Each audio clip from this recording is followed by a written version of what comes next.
This is another reason why I always say kind of document your nutrition, your recovery, as well as your training, because even somebody like me, I'm able to do 1,000-pound leg press on other machines outside of this that are more difficult, but we right here on 230 right now.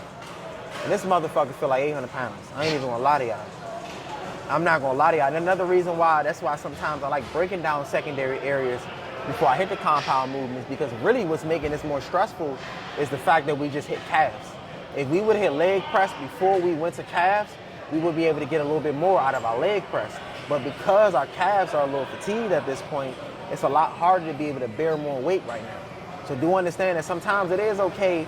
A lot of people always say, don't train secondary areas. If you're somebody that's trying to build better conditioning, sometimes it's good to actually train that secondary area and then move it to compound movements, because don't get me wrong, you're not going to be able to effectively challenge the compound movements the way that you want, but you are going to actually start building more strength in those secondary areas. So like I said, we hit calves before we hit leg press, and trust me when I say this, I feel a difference. I'm telling you right now, I feel a difference. Let's get it. And with the hold at the top when we talking to y'all, that was ridiculous. Now the hold at the top, crazy. Yeah, that shit is hell. But remember, when you're doing a lot of these movements, your foot placement should be solid. You shouldn't be shifting your feet throughout the entire motion.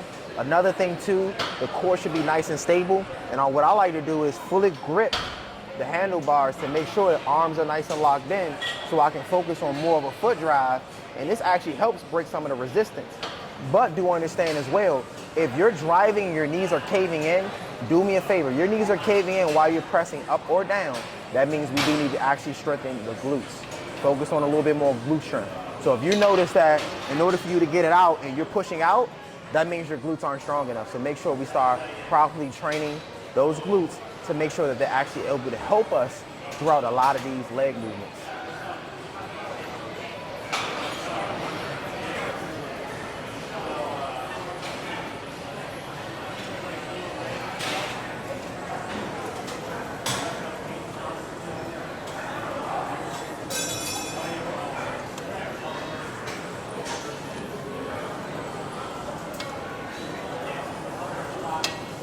I'm done. Bro, I swear to y'all, yo, I can lift so much more than this, but this goes to show that everything we did earlier is effectively broken down.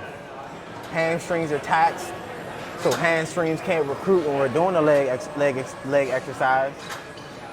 Calves are taxed, so those are tired by the time we get on this.